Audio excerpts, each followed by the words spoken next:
देखिए आज हम लोग डिस्कस करेंगे फिजिक्स का चैप्टर वर्क पावर एनर्जी। तो वर्क क्या होता है कि जब किसी बॉडी पे हम फोर्स अप्लाई करेंगे और बॉडी डिस्प्लेस्ड होगी डायरेक्शन ऑफ फोर्स में, ठीक है, तो उसे हम क्या बोलेंगे, वर्क। सपोज यहाँ पे देखिए force at an angle theta पे डिस्प्लेसमेंट अप्लाई किया गया और बॉडी डी डिस्प्लेसमेंट गई है, तो हमारा वर्क डन क्या आएगा, एफ डी कॉस थीटा।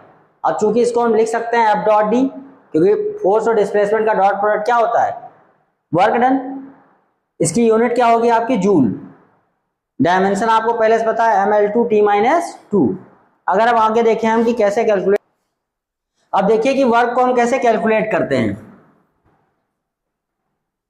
पहला एग्जांपल है कि देखिए कहाँ पे वर्क कितना कब कब होता है। जैसे आपने देखा फोर्स वर्क डन का जो फॉर्मूला है एफ डी कॉस थीटा,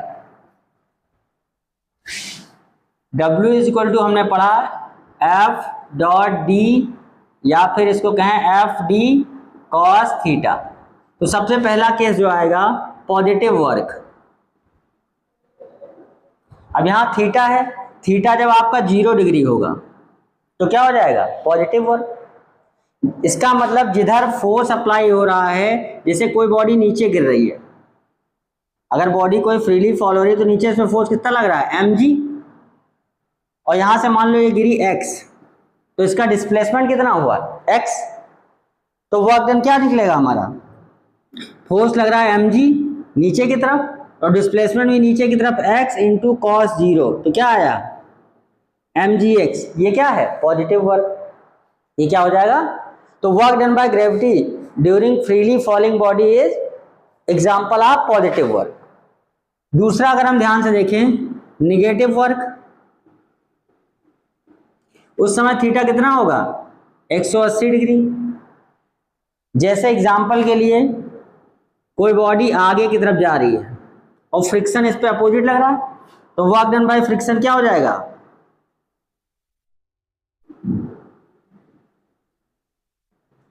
यहां पे वर्क डन बाय फ्रिक्शन क्या हो जाएगा, निगेटिव, क्योंकि फ्रिक्शन इधर लग रहा है, डिस्प्लेसमेंट इधर है, दोनों के बीच का एंगल कितना है, 180 डिग्री।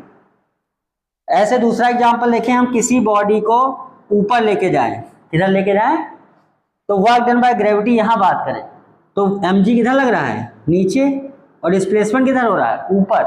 तो वर्क डन बाय ग्रेविटी यहां पे क्या हो जाएगा, नेगेटिव, क्योंकि दोनों के बीच का एंगल कितना हो जाएगा, 180 डिग्री। तो यानी अगर एग्जांपल देना हो तो किसी बॉडी को जब कैरी करेंगे नीचे से ऊपर की तरफ, तो वर्क डन बाय ग्रेविटी क्या होगा, नेगेटिव, और जब कोई फ्रीली नीचे फॉल हो रही है उस समय वर्क डन बाय ग्रेविटी क्या हो जाएगा, पॉजिटिव। ठीक, इसके बाद आपका है जीरो वर्क। अब जीरो वर्क कब कब होगा, ये बहुत इंपॉर्टेंट है। Theta is equal to 90 degree. जब फोर्स और डिस्प्लेसमेंट के बीच का आपका एंगल क्या हो जाए, 90 डिग्री, उस समय वर्क डन क्या हो जाएगा, 0। इसका मतलब कि अगर सर्कुलर मोशन में कोई चल रहा है तो उस समय फोर्स किधर लगता है, अंदर, सेंट्रीपिटल फोर्स, और डिस्प्लेसमेंट किधर होता है, अलोंग टेंजेंट। तो यहां पे वर्क डन क्या आएगा, 0, क्योंकि टेंजेंट रेडियस पे क्या होता है, परपेंडिकुलर। ठीक है, तो वर्क डन क्या आ जाएगा, 0 आएगा आपका। ऐसे आप गए रेलवे स्टेशन पे और कुली को भारी भरकम सामान उठवाया और कुली लेके आगे गया, ठीक है, तो ये जो इसको ले जाने में आगे वर्क डन निकालना हुआ, तो ग्रेविटी यहाँ पे क्या लग रहा है, नीचे, mg, डिस्प्लेसमेंट इधर हो रहा है, तो वर्क डन बाय ग्रेविटी यहाँ पे क्या हो जाएगा, mg into D into cos 90, that is also equal to 0। तो बात समझ में आया। अगर कहीं पे फोर्स के परपेंडिकुलर डिस्प्लेसमेंट हो रहा है तो वर्क डन क्या आएगा, 0। नोट कर लीजिए। अब देखिए एक एग्जांपल हम लेंगे जिसमें वर्क डन कैलकुलेट करके देखेंगे। हमने क्या ले लिया, एक ब्लॉक ले लिया जिसको हॉरिजॉन्टल प्लेन में हमको चलाना है और हमें वर्क डन कैलकुलेट करना है।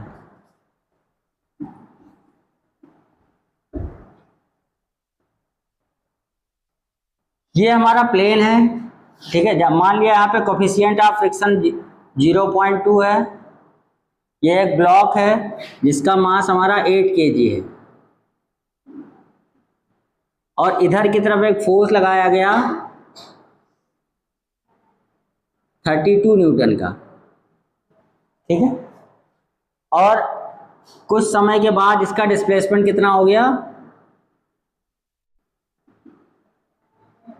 10 मीटर। अब हमें बताना है क्या क्या बताना है। पहला, work done by normal force, मतलब नॉर्मल रिएक्शन। दूसरा हमें क्या बताना है, वर्क डन बाय फ्रिक्शन। तीसरा हमें बताना है work done by applied force. चौथा हमें क्या बताना है, वर्क डन बाय ग्रेविटी। फिर हमें बताना है नेटवर्क। ये इतनी चीजें हमको निकालना है, ठीक है। तो अब हम कैसे निकालेंगे, देखिए work done by normal reaction. तो यहाँ ध्यान से देखो, इस पे कौन कौन से फोर्स हैं, जितने भी फोर्स हैं सारे वर्क कर सकते हैं। यहाँ पे नॉर्मल रिएक्शन हो गया, नीचे क्या हो गया, ग्रेविटी, और इधर की तरफ क्या हो गया, फ्रिक्शन। यहाँ पे फ्रिक्शन कितना आएगा, म्यू एम जी, पढ़ चुके हो ना, म्यू इंटू एन। तो म्यू हमारा है 0.2, एम हमारा कितना है 8, इंटू जी मान लिया यहाँ पे 10 है, तो कितना आ गया 16 न्यूटन। कितना आ गया। अब हमारे पास सारे फोर्सेस हो गए, सबकी डायरेक्शन हमको दिख रही है। तो सबसे पहले अगर बात करें work done by normal reaction, तो क्या हो जाएगा, एफ नॉर्मल रिएक्शन को अब यहाँ एन ही लिखते हैं, into displacement 10 into cos 90, that equal to क्या हो जाएगा 0।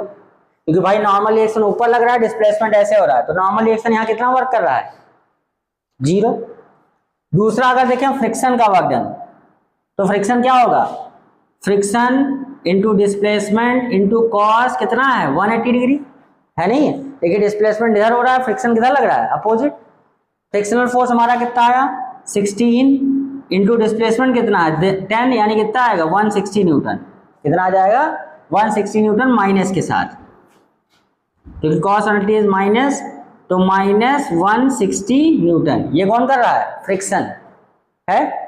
अब अगर बात करें work done by applied force, तो अप्लाइड फोर्स हमारा कितना है, एफ डी कॉस 0, 32 आगे लग रहा है ना, तो हम क्या करेंगे 32 इंटू डिस्प्लेसमेंट कितना हुआ 10 इंटू कॉस 0 1, कितना आएगा 320 न्यूटन। कितना आ जाएगा 300। अब कह रहा है work done by gravity, gravity किधर लग रहा है, नीचे एम जी, तो उसके केस में क्या आ जाएगा M G into D into cos 90, ये भी क्या बनेगा 0। अब नेटवर्क की बात कर रहा है, तो नेटवर्क क्या होगा, अगर ध्यान से देखो इसको हम कहते हैं W इक्वल टू, तो क्या होगा W1 plus W2 plus W3 plus W4, कह सकते हैं नहीं कह सकते हैं। इन चारों का जो नेट सम होगा वही तो नेटवर्क डन आएगा, क्योंकि स्केलर क्वांटिटी है तो सारे हम ऐड कर सकते हैं ऐसे। तो हमारा पहले कितना आया 0, फिर कितना आया माइनस 160 फ्रिक्शन का, फिर कितना आया 320 आपका अप्लाइड फोर्स का, और इसका भी क्या आया 0, यानी कुल मिला के हमारा कितना आया 160 न्यूटन। कितना आया। और अगर तुमसे अलग अलग पूछता कि फ्रिक्शन का वर्क बताओ, अप्लाइड फोर्स का वर्क बताओ, तो भी निकल गया नहीं निकल गया। अब इससे एक बात और हमने सीखा, अगर यहां ध्यान से देखो, अगर यहां पे हम एफ नेट निकालें, ये दोनों एक दूसरे को बैलेंस करके 0 हो रहे हैं, और यहां क्या होगा applied force F minus friction force. Applied कितना है आपका 32, फ्रिक्शन कितना आया 16, कितना बचा 16। तो नेट वर्क डन निकालने के लिए हम क्या कर सकते हैं, W equal to F net dot displacement, कर सकते हैं नहीं से कर सकते। अब चूंकि एफ नेट किधर है उधर ही आएगा डिस्प्लेसमेंट के डायरेक्शन में, तो यहाँ पे चाहें तो ऐसे डायरेक्ट कर सकते हैं 16 इंटू 10 इंटू कॉस 0, यानी कितना आया 160 न्यूटन। तो वर्क डन चाहे हम पार्ट हर एक चीज का निकालें अलग अलग फिर जोड़ें, चाहे नेट वर्क निकालें एफ नेट निकाल के, तो भी हमारा वर्क डन क्या आएगा सेम। बात समझ आई, नोट कर लीजिए।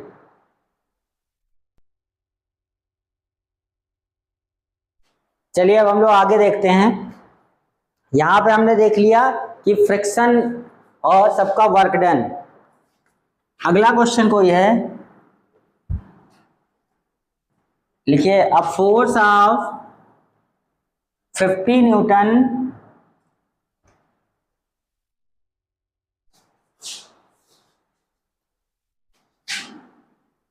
a force of 50 Newton applied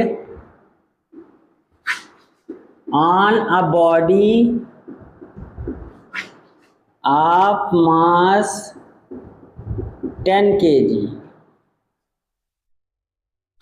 and displaced up to 4 meter against friction, mu is equal coefficient of friction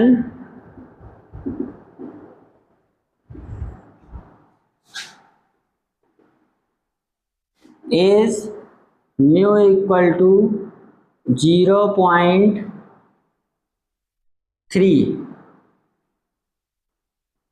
0.2 ही रखो, 0.2।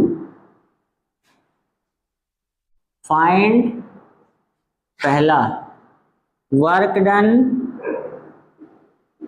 बाय अप्लाइड फोर्स,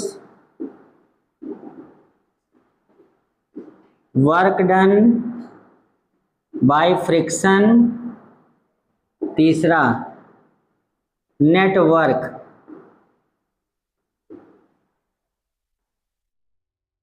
अब देखिए यहां क्वेश्चन में क्या आ गया, ध्यान से देखिए, ये डायग्राम भी बना बना साथ में आया है, ठीक है। फोर्स आपको ऐसे दिया है, कितने एंगल पे दिया है, 37 डिग्री। अब आपको निकालना था,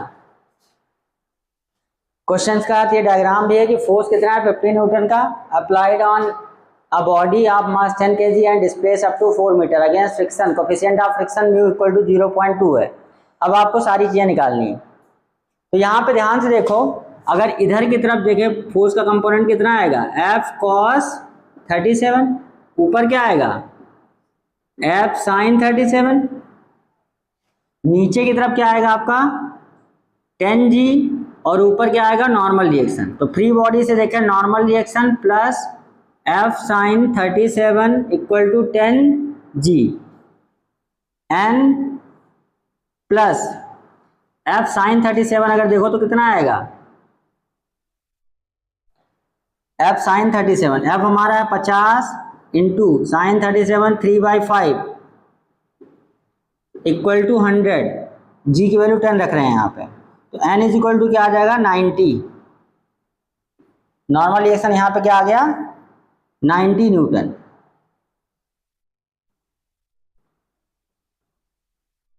नहीं सॉरी 30 उधर कटेगा, 70 न्यूटन आएगा। कितना आएगा 70 न्यूटन आएगा आपका फ्रिक्शनल फोर्स।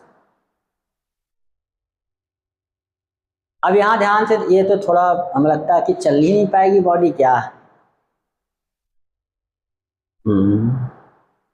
नहीं चल जाएगी, ठीक। नॉर्मल रिएक्शन कितना आएगा 70 न्यूटन आ गया। अब देखिए जरा फ्रिक्शन निकालिए। फ्रिक्शन आप पीछे चैप्टर में पढ़ चुके हैं, फ्रिक्शन क्या होता है म्यू इंटू एन, म्यू तुम्हारा है 0.2 इंटू एन कितना है 70, यानी कितना आएगा 14 न्यूटन। कितना आ गया 14 न्यूटन। अब देखो जरा अप्लाइड फोर्स में अगर ध्यान से देखो तो ये 90 डिग्री पे है, तो ये वाला तो वर्क कराएगा नहीं। वर्क कौन कराएगा, जो उसके डायरेक्शन में है। तो पहले हमारा वर्क डन कितना आ जाएगा, W is equal to F D cos 37, F कितना है हमारा 50 इंटू डिस्प्लेसमेंट कितना है 4 मीटर इंटू कॉस 37 इज 4/5, यहां से कर 5 10 जा, यानी कितना आ गया 160 न्यूटन।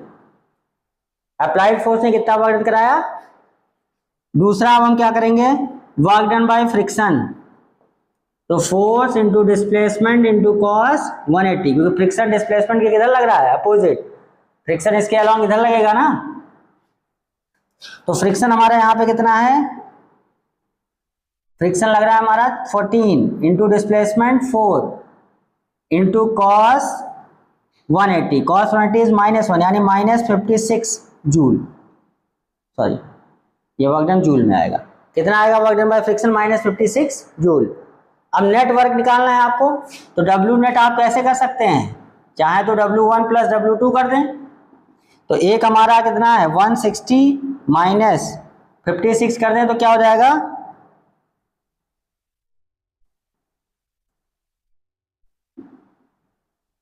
4 और यहाँ कितना बचेगा 60 नहीं, यहाँ बचा 0, 104 जूल।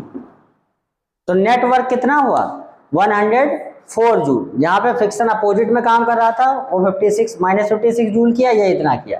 ठीक, अगर आपसे यहाँ पे कहता कि नेट वर्क डन निकालो,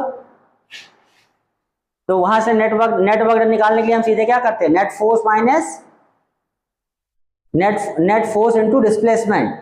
नेट फोर्स यहाँ किधर आता, देखो इधर की तरफ कितना न्यूटन हो गया है, F cos 37 मतलब हो जाएगा 40 न्यूटन, और अपोजिट में कितना हो जाएगा, फ्रिक्शन लग रहा है कितना 14 न्यूटन। तो जो बचेगा वही वर्क कराएगा, नहीं कराएगा, तो डायरेक्ट भी निकाल सकते हैं अगर आपसे एक ही चीज पूछता। लेकिन यहाँ पे अलग अलग पूछा है कि वर्क डन अप्लाइड फोर्स कितना वर्क करा रहा है, फ्रिक्शन कितना वर्क करा रहा है, नेटवर्क कितना करा, तो ऐसे भी निकाल सकते हैं। ठीक है, नोट कर लीजिए फट से। देखिए अगला सवाल दूसरे टाइप का क्या है,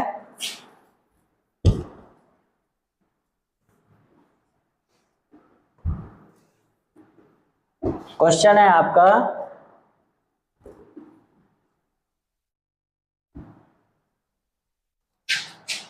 a force 3i - 4j + 6k applied on a body and body displaced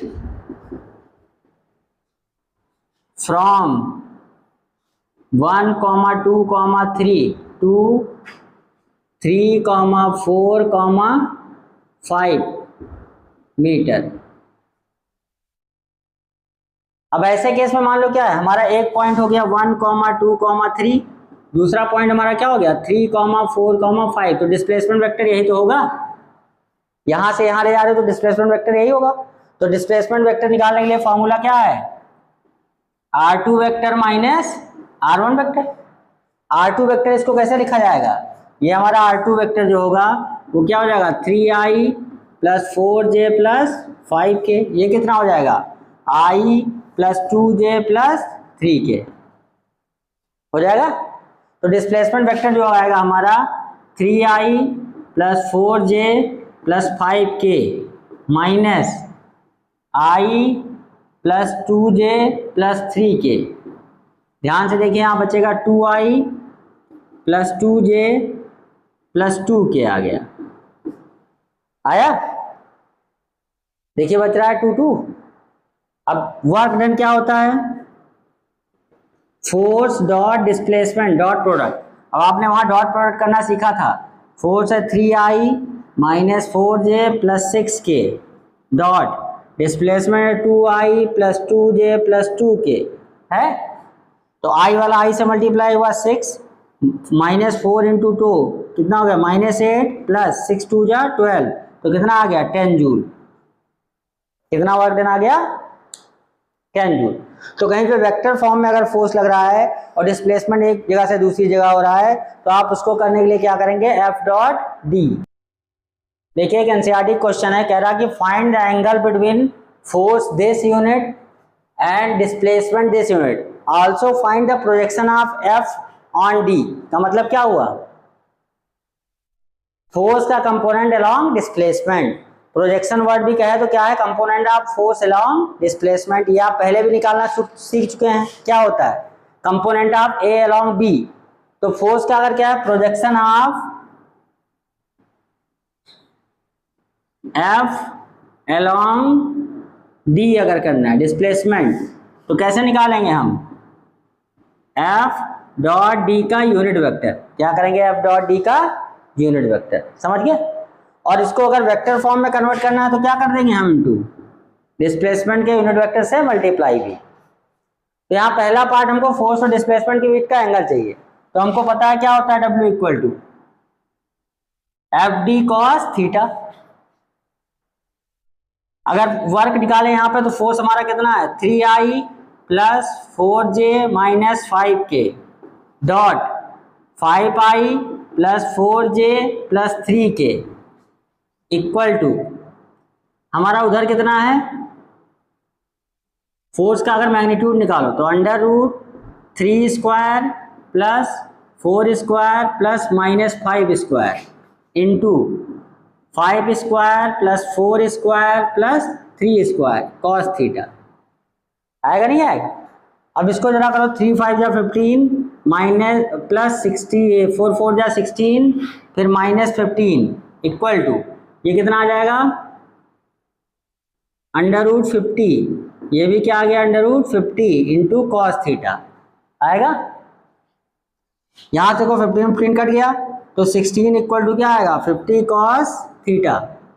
तो cos theta is equal to यहां से क्या आएगा 16/50। अगर कैंसिल करना चाहें हम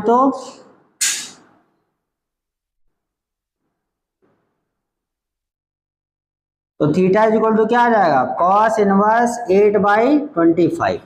कितना आ जाएगा कॉस इनवर्स 8/25। ये दोनों के बीच का एंगल आ गया। अब प्रोजेक्शन निकालने के लिए हम क्या कर सकते हैं, फोर्स हमारा क्या है 3i प्लस 4j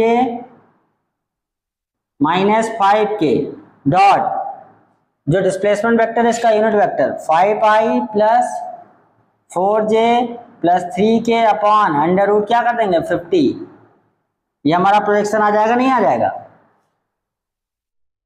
यह प्रोजेक्शन को एक तरह से आप क्या कह सकते हैं एफ कॉस थीटा कंपोनेंट भी तो है, तो उससे हम यहां से डायरेक्ट निकाल सकते हैं। कैसे देखिए 3 5 जा 15 यह क्या आएगा, ठीक है 3 5 जा 15 और 4 4 जा 16 और 5 3 जा 15 यानी क्या आ जाएगा 16 अपॉन अंडर रूट 50। कितना आ जाएगा 16 अपॉन अंडर रूट 50। बात समझ आई?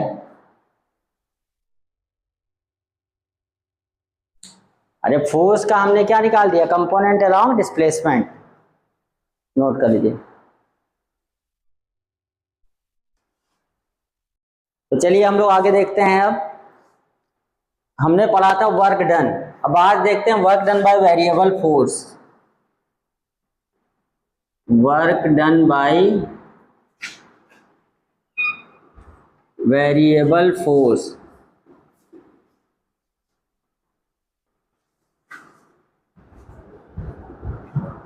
अगर हमारा फोर्स वेरिएबल है उस केस में वर्क डन, जैसे हमारा Fx दे दिया suppose 2x square displaced a body from x is equal to 1 to x is equal to 3 meter. Find work done। ठीक है, तो वर्क डन हमने क्या देखा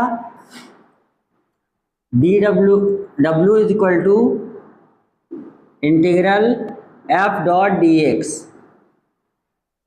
अब फोर्स भी x के अलोंग ही, तो क्या हो गया हमारे यहाँ पे f की जगह पे हो गया 2x स्क्वायर dx और cos 0 हो गया। 1 से कहाँ तक ले जाना है 3 तक, तो क्या बनेगा 2, फिर ये इंटीग्रेशन हो जाएगा x की पावर 3/3, लिमिट क्या रखेंगे 1 से 3, तो क्या आंसर बनेगा 2 इंटू 3 की पावर 3/3 माइनस 1 की पावर 3/3। ये बना 2 इंटू 27 में से 1 गया 26/3, तो आंसर कितना आ जाएगा 52/3 जूल। ठीक है, इस तरह से हम वेरिएबल का वर्क डन करते हैं। ठीक, नोट करिए फट से, इसको नोट करो।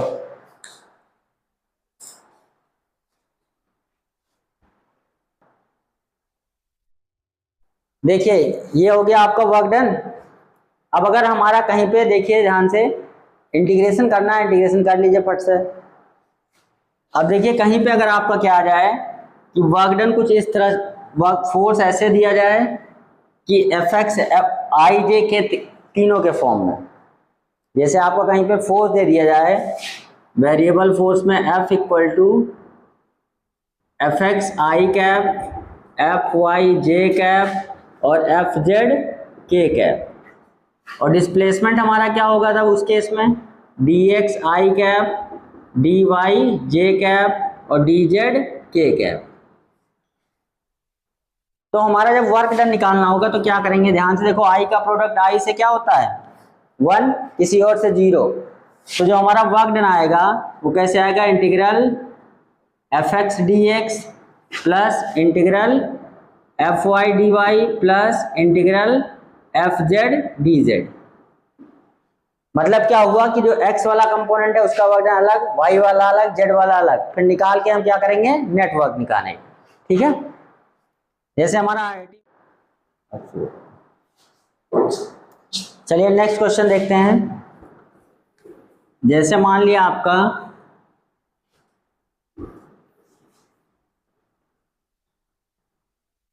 कोई क्वेश्चन है,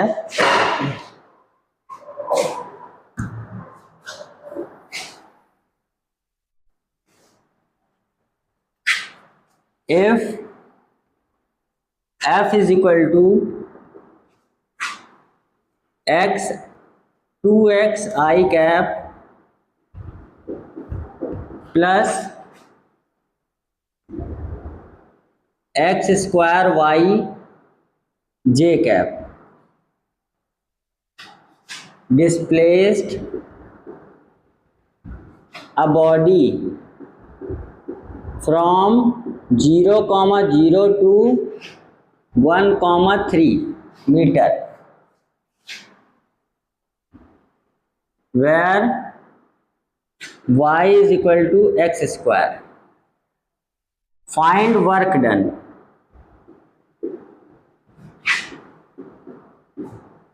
ठीक, इस केस में हम क्या करेंगे, आपको पता है कि वर्क डन जो होगा वो क्या होगा, integral f x d x, देखो x कहाँ जा रहा है, 0 से 1 प्लस 0 से 3 एफ वाई डी वाई। अब यहाँ से देखिए हमने लिखा एफ एक्स हमारा है 2x डी एक्स 0 से 1 प्लस 0 से 3 एफ वाई की जगह पे हमारा क्या है, x square y into d y. यहाँ देखिए ध्यान से, इसको हमें y के टर्म में इंटीग्रेट करना होगा, y वाले को। तो यहाँ पे y है, ये x है, x को y के टर्म में चेंज करना होगा, तो एक्स स्क्वायर क्या दिया हमको, सीधे y। तो यहाँ पे क्या रख देंगे हम, 0 से 1 2 x डी एक्स प्लस ये हमारा बन जाएगा 0 से 3 हमारा सीधे ये बनेगा y स्क्वायर डी वाई। ठीक है, यहाँ से बनाइए 2, ये हो गया एक्स स्क्वायर बाई 2 लिमिट 0 से 1 प्लस यहाँ पे क्या बनेगा y क्यूब बाई 3 लिमिट क्या रखेंगे 0 से 3। अब सॉल्व करेंगे क्या बनेगा, ये 2 से 2 कट गया, यहाँ बचेगा 1 माइनस 0 प्लस ये हो जाएगा 3 की पावर 3 बाई 3 माइनस 0 की पावर 3 बाई 3, यहाँ बचेगा 9, यहाँ बचेगा 1, 1 प्लस 9 इक्वल टू कितना आ गया 10 जूल। बात समझे। तो हमें क्या करना है, जो i के साथ दिया उसके साथ dx ऑपरेटर लगाना है, जो y के साथ दिया उसके साथ क्या लगाना है, y के टर्म में। अगर यहाँ x का भी टर्म है तो x को y के टर्म में कुछ दिया होगा उसके टर्म में हम चेंज कर लेंगे। ऐसा सवाल IIT मेंस में कई बार पूछा जा चुका है। ठीक है, तो अब नीट में भी आ सकता है, तो फट से नोट कर लीजिए। हम देखेंगे कंजर्वेटिव और नॉन कंजर्वेटिव फोर्स, बहुत इंपॉर्टेंट है, 12th तक इस्तेमाल होना है, तो वो ढंग से समझते हैं कि कंजर्वेटिव और नॉन कंजर्वेटिव क्या होता है।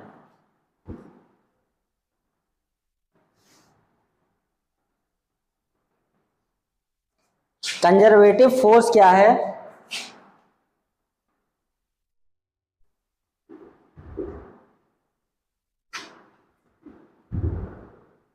देखिए कंजर्वेटिव फोर्स ऐसा फोर्स है जिसके द्वारा किया हुआ वर्क नेचर ऑफ पाथ पे डिपेंड नहीं करता है। ठीक है, मतलब नेचर ऑफ पाथ से मतलब नहीं है, सिर्फ किससे मतलब है, वर्क डन से। वर्क डन जो हम निकालेंगे वो चाहे जिस पाथ से जाए क्या आएगा, हमेशा सेम। जैसे gravitational force, electrostatic force, spring force, ये सारे कैसे हैं, कंजर्वेटिव नेचर के। तो कंजर्वेटिव फोर्स क्या होंगे, the forces work done by which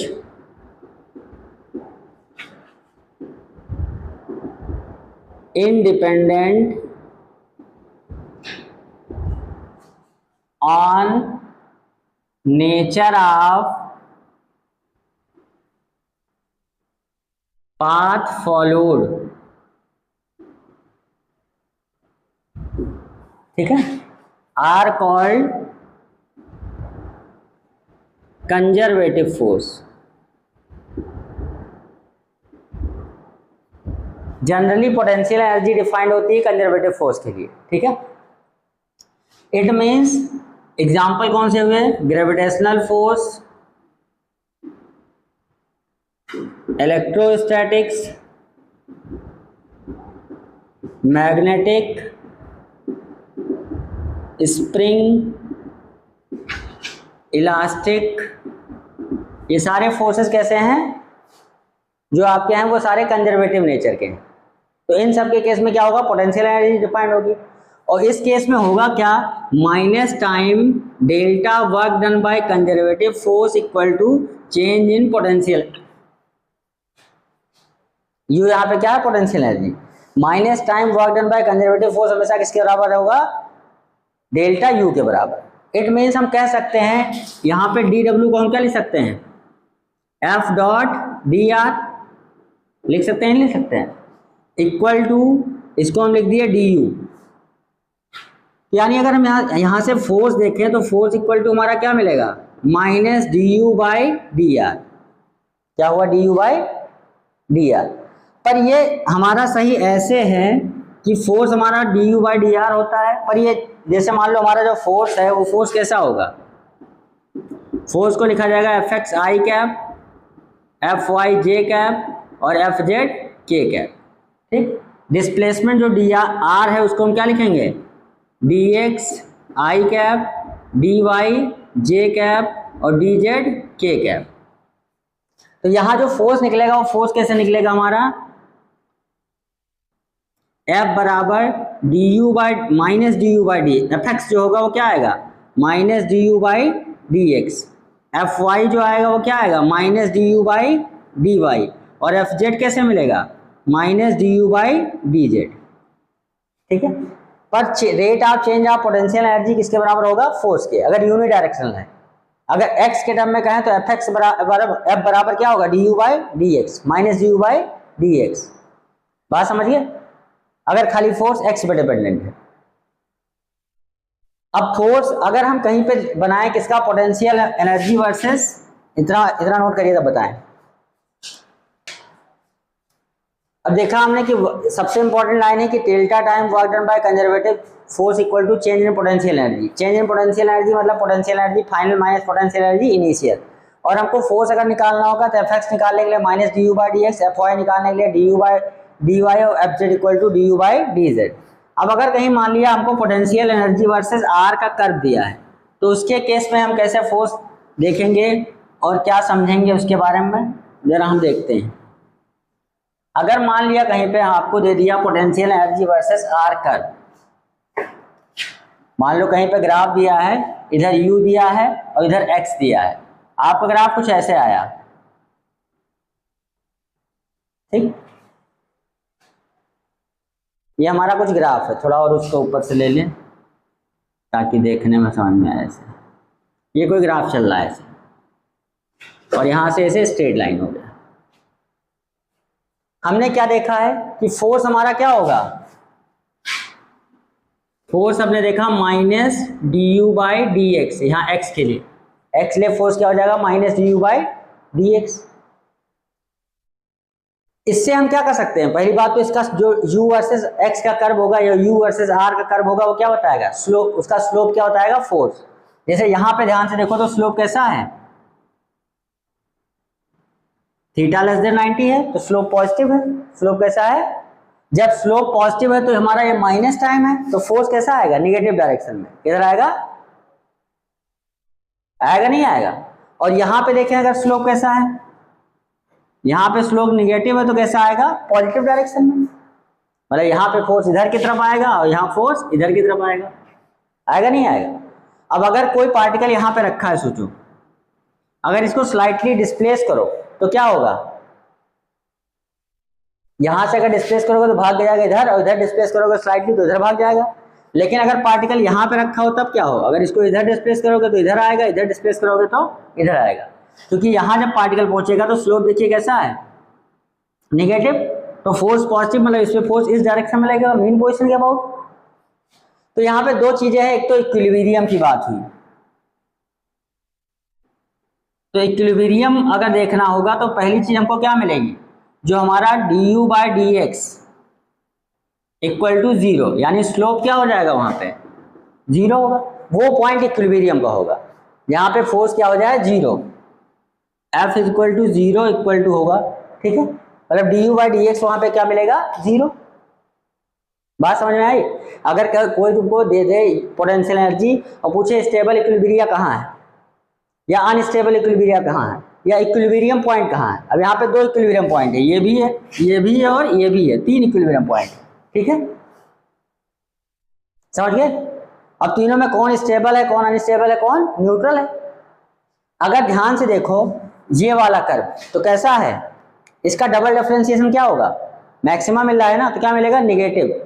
double differentiation क्या होगा, यानी d2y बाई dx2 अगर करें तो इस पॉइंट का क्या है, निगेटिव, लेकिन यहाँ एक माइनस साइन पहले से ही है तो ये बन जाएगा क्या, पॉजिटिव। अगर हमारा d2u बाई स्टेबल और अनस्टेबल देखें, अगर स्टेबल इक्विलिब्रिया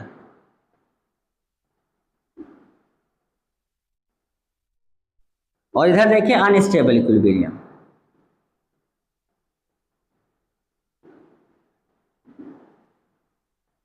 अगर हमारा देखिए D you by D x तो पहली कंडीशन तो जीरो हो गया, लेकिन डबल डिफरेंशिएशन की बात करें d two u by D x two, ये हमारा जब नेगेटिव होता है तो क्या आता है, मैक्सिमा।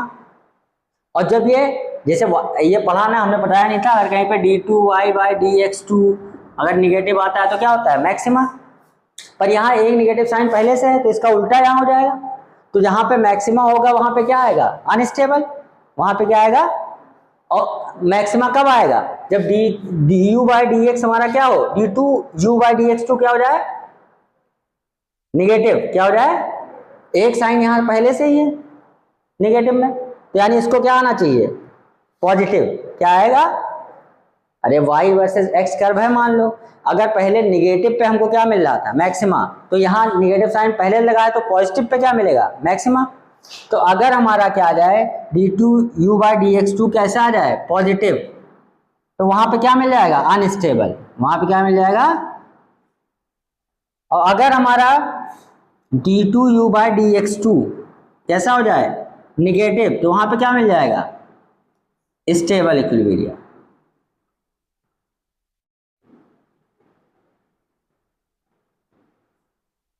ठीक है, बात समझ में आई? तो जहां पे d2u by D x two मिलेगा पॉजिटिव, वो हो जाएगा मैक्सिमम, वहां पे क्या होगा, अनस्टेबल इक्विलिब्रियम। और जहां पे d2u by D x two क्या आ जाए, निगेटिव, वो क्या हो जाएगा, स्टेबल इक्विलिब्रियम। स्टेबल इक्विलिब्रियम से जब किसी को हिलाओगे तो क्या करेगा, SHM आगे जाके पढ़ेंगे, और अनस्टेबल पे क्या होगा, वहां से डिस्प्लेस हो जाएगा। और जहां पे आपका d2u by D x two क्या हो जाए, जीरो, वो कैसा हो जाएगा, न्यूट्रल पॉइंट, वो कैसा हो जाएगा, वहां पे फोर्स जीरो है, वहां पे कोई स्टेबल अनस्टेबल का केस ही नहीं आएगा। जैसे यहाँ पे देखो एकदम कांस्टेंट आ रहा है ना, तो ना पॉजिटिव ना negative, d two u by D x two वहां पे क्या हो जाएगा, जीरो ही। बात समझ में है? तो स्टेबल कब होगा, d two u by D x two जब क्या है, पॉजिटिव। अनस्टेबल कब होगा, d two u by D x two जब क्या है, निगेटिव। बात समझे? यू अगर दिया है तो हम फोर्स निकाल लेंगे, इक्विलिब्रियम पॉइंट निकालना है तो हम फोर्स इक्वल टू क्या कर देंगे, जीरो, यानी D you by D x क्या कर देंगे, जीरो के बराबर। ठीक, नोट करिए, उससे हमारा क्लियर हो जाएगा। जैसे मान लिया हमारा u इक्वल टू दे दिया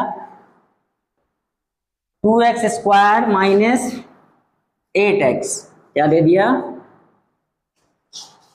जो पोटेंशियल एनर्जी है हमारी वो क्या दे दिया, 2x स्क्वायर माइनस 8x। अब आपसे पूछे कि इक्विलिब्रियम पॉइंट बताइए और वहां पे स्टेबल है कि अनस्टेबल है, क्या बताना है, equilibrium and stable or unstable. तो सबसे पहली चीज हमने क्या सीखा, सबसे निकालेंगे सबसे पहले d you by D x, क्या निकालेंगे, तो एफ फोर्स हमारा होता है f x equal to minus D you by D x. ठीक, तो हम करेंगे तो क्या होगा, माइनस 2 into d x square by D x plus 8 d x by D x हो जाएगा, क्योंकि नेगेटिव लगाया पूरे पर। ठीक है, तो एफ एक्स जो हमारा आया वो क्या आया, 4x माइनस 4x प्लस 8। अब इक्वल टू हमें क्या पुट करना है, जीरो। इक्विलिब्रियम कंडीशन निकालने के लिए क्या करना है, जीरो। तो 4x इक्वल टू क्या आ गया 8, x इक्वल टू क्या 2 मीटर, यानी 2 मीटर पे हमारा क्या है इक्विलिब्रियम पॉइंट क्या है। अब ये स्टेबल है कि अनस्टेबल, इसके लिए हमको क्या निकालना पड़ेगा d2u बाई dx2, क्या निकालना पड़ेगा। अब d2u बाई dx2, तो du बाई dx हमारा क्या था सिंपली du बाई dx, ऐसे सिंपल लिखो पहले du बाई dx करो, माइनस साइन छोड़ो, du बाई dx करोगे तो क्या हो जाएगा 4x माइनस 8 हो जाएगा। अब d2u बाई dx2 करें हम तो क्या मिल रहा है हमारा केवल 4, और 4 कैसा है पॉजिटिव, अगर जब 4 पॉजिटिव आया तो कैसा इक्विलिब्रियम होगा स्टेबल, समझ गए।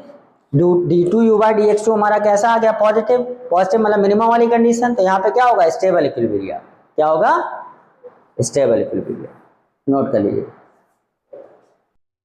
दूसरा देखो तुम लोग खुद ही ट्राई मारोगे कि अगर मान लो हमारा u इज इक्वल टू क्या दिया है minus x square y, find force at 1, 2, 3 point.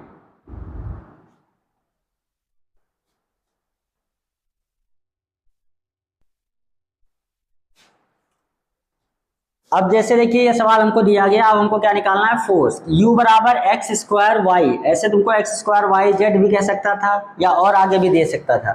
तो हम क्या करेंगे, हमको पता है कि एफ एक्स निकालने के लिए हम क्या करेंगे minus D you by D x, यानी इस टर्म को हम x के टर्म में डिफरेंशिएट करेंगे, बाकी सबको क्या मानेंगे कांस्टेंट।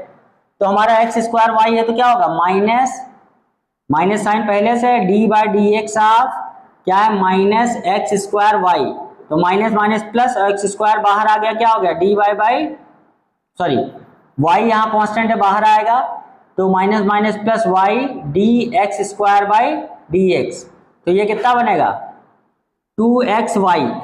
अब xy की वहां से वैल्यू पुट करो, देखो 1, 2, 3 है ना, तो x1 और 2 y2, तो कितना बन जाएगा 2 इंटू 1 इंटू 2 दैट इज 4। अब ऐसे निकालेंगे fy हम क्या करेंगे du by D y minus D you by D y. अब इसको हमें y के टर्म में डिफरेंशिएट करना है, it means minus d by D y of x square y. अब एक्स स्क्वायर हमारा कांस्टेंट हो गया, माइनस था, तो minus minus plus x square d y by D y हुआ, ये हो गया 1, तो हमारा टर्म कितना बचा खाली एक्स स्क्वायर, एक्स की वैल्यू कितनी है 1, तो कितना आ जाएगा 1, एफ एक्स क्या आ गया 1 और एफ वाई भी क्या आया 1, एफ एक्स आया हमारा 4, एफ वाई क्या आया 1। जब एफ जेड देखो तो minus D you by D Z, यहाँ क्या एक्स स्क्वायर वाई, यहाँ जेड का टर्म ही नहीं है तो सारे कांस्टेंट हो गए, डिफरेंशिएशन क्या हो गया 0। बात समझे, भले हमारे वहां पे एक्स स्क्वायर दोनों टर्म है वाई टर्म, तो दोनों से हम क्या करेंगे इक्वेट, ठीक है। तो हमारा ये आ गया, तो इससे हमारा फोर्स क्या निकल के आया, जो फोर्स बना हमारा वो 4i cap plus J cap plus 0 k cap newton, ठीक है। अगर इसका मैग्नीट्यूड निकालना हो तो हम कैसे निकाल सकते हैं, under root 4 square plus 1 square, यानी आ जाएगा अंडर रूट 17 न्यूटन, और ये फोर्स का वेक्टर फॉर्म में वैल्यू। अगर हमें पोटेंशियल एनर्जी का को दिया है एक्स वाई वेरिएबल में, तो पहले उसको एक्स के टर्म में डिफरेंशिएट करेंगे, वाई जेड वाला टर्म कांस्टेंट मानेंगे, फिर उसको हम वाई के टर्म में डिफरेंशिएट करेंगे, उस समय क्या करेंगे एक्स और जेड को कांस्टेंट मानेंगे, फिर जेड के टर्म में डिफरेंशिएट करेंगे, एक्स और वाई कांस्टेंट मानेंगे, और f x F y f z इस तरह से हमारा निकलेगा, फिर उसको हम इस टर्म में लिख देंगे तो हमारा क्या मिल जाएगा फोर्स, ठीक है। बात समझ आई, नोट कर लीजिए।